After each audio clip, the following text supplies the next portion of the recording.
안녕하세요. 건강 스토리텔러 정아입니다. 네, 저희 채널을 보시는 많은 분들 중에서는 현재 암치병을 하고 계시는 환우님들이 많은 것으로 알고 있습니다. 그래서 올해 7월 초에 미국 심장종양학회에서 발표된 암에 걸리고도 생존 가능성을 높여주는 식단이라는 제목으로 최신 연구 발표가 있어서요. 오늘은 그 내용을 소개해 드리려고 합니다. 이 식단은 전부터 꾸준히 추천드렸던 내용인데요. 바로 지중해 식단입니다.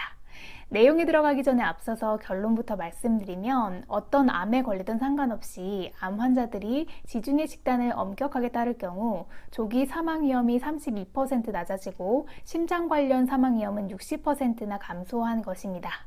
이 지중해 식단이 항염작용과 항산화 작용을 해서 암세포가 힘을 쓰지 못하게 한다는 내용은 예전부터 널리 알려져 있었지만 이렇게 대규모 추적 조사 연구로 밝혀진 것은 처음인데요.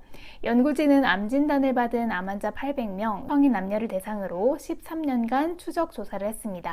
그 결과 지중해 식단을 고수한다고 답했던 참가자들은 앞에서 말씀드렸다시피 지중해 식단을 하지 않은 나머지 참가자들에 비해서 사망 위험이 32% 낮았고 특히 심혈관 질환으로 인한 사망률은 60% 감소했는데요. 이런 결과에 대해 연구 책임자인 도나티 박사는 암종양이나 심장병과 같은 다양한 만성질환이 실제로 동일한 메커니즘을 가지고 있다고 발표했습니다. 그래서 그런지 우리가 암에 걸리면 병원에서 의사분들이 항암제 처방하고 좋아하는 음식 마음껏 드세요 라고 하는 소리가 개인적으로 좀 참 아쉽기도 한 부분인 것 같아요. 어찌되었던 이런 건강한 식단을 통해서 기대 수명을 연장하고 더 나아가서 암을 완치하는 데 큰 도움이 된다는 연구 결과가 있으니까 꼭 참고하셨으면 좋겠습니다. 그래서 핵심은 신선한 과일과 채소, 그리고 통곡물, 씨앗, 견과류, 콩류, 올리브 오일 등에 초점을 맞추고 식단을 유지하는 것입니다. 고등어와 같은 생선과 해산물은 일주일에 2번 이상 섭취해야 하고 유산균이 많은 식품과 기름기가 적은 단백질은 일주일에 2번가량 섭취하는 것이 좋습니다. 다만 지방이 있는 붉은 고기와 가공식품은 일주일에 1번 정도로 섭취를 좀 자제하시는 것인데요. 다만 가공식품만큼은 좀 가능하다면 아예 안 드시는 게 제일 좋겠죠. 차하라 토넬리 이탈리아 과학위원회 그 연구회장은 이번 연구를 통해 아래와 같이 결과를 발표했습니다. 지중해식 식단은 과일, 채소, 올리브 오일과 같은 천연 항산화 물질이 풍부한 음식으로 구성되어 있습니다. 이런 항산화 물질은 암뿐만 아니라 심혈관 질환으로 인한 사망률을 낮출 수 있는데 이런 신체를 활성화할 수 있는 물질이 많이 함유된 식단이 그 이유입니다. 간단히 말해서 지중해식 식단은 우리 몸에 좋은 여러 가지 자연 성분들로 이루어져 있어서 정복하기 어려운 질병을 예방하고 치료하는 데 도움을 줍니다. 라고요. 사실 지중해 식단이라고 하면 한국 식문화하고는 동떨어져 있는 것 같아서 좀 접근하기가 어려운 것처럼 느껴지기도 하는데요. 기존에 한식을 통해 건강식을 드시던 분들이라면 크게 어려울 것은 없습니다. 주변에 있는 야채 가게에서도 손쉽게 지중해 식단에 해당하는 야채들을 구할 수 있거든요.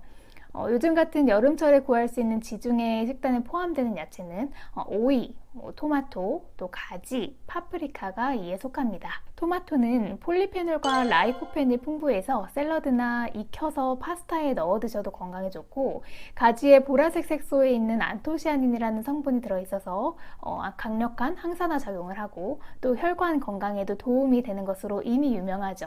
그리고 파프리카는 신기하게도 신맛이 느껴지진 않지만 레몬의 2배, 토마토의 5배, 사과의 41배에 달하는 높은 비타민C를 함유하고 있고 다른 영양요소도 풍부하게 가지고 있어서 이미 건강식으로 드시는 분이라면 좀 빠지지 않는 필수 요소입니다. 그런데 오이의 경우에는 호불호가 좀 심하더라고요. 젊은 사람들 중에서도 이 싫어하시는 분들은 쓰고 비리거나 또 아무 맛도 나지 않는다고 아예 드시지 않는 분들도 계시는데요. 이 오이에는 쿠쿠르비타신이라는 성분이 들어있습니다. 이게 약간 오이를 먹으면 쓴맛이 나게 하는 성분인데 이 성분은 암세포의 성장을 억제하고 간세포에서 해독 작용을 해서 간 수치를 좀 낮추고 몸의 노폐물을 원활하게 체외로 배출하는 역할을 담당하고 있습니다. 그래서 여름철에 이런 야채들을 활용해서 한식 요리를 드시는 게 건강한 식단을 만드는 첫걸음이라고 볼 수 있겠죠.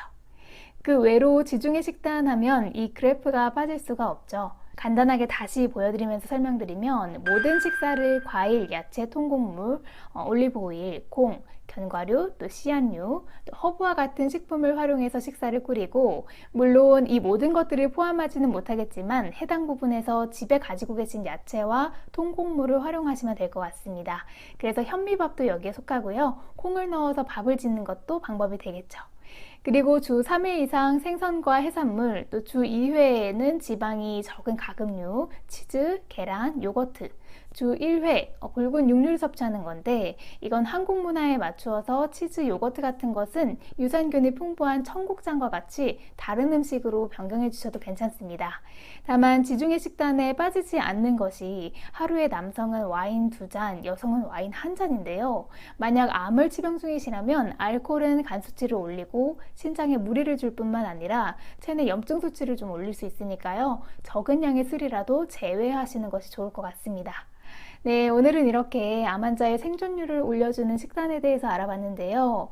어렵게 생각하지 마시고 다음 식사부터라도 조금씩이라도 변화를 주셔서 시도해 보셨으면 좋겠습니다. 저도 이번 내용 보면서 다시 한번 마음을 좀 다잡고 건강식으로 우리 가족의 식단을 좀 꾸려봐야겠다라는 다짐을 해본 것 같아요. 네, 오늘 준비한 내용은 여기까지고요. 작은 변화부터 시작해서 암과의 싸움에서 롱런 하셔서 꼭 완쾌하셨으면 좋겠습니다. 오늘도 시청해 주셔서 감사합니다. 항상 건강하세요.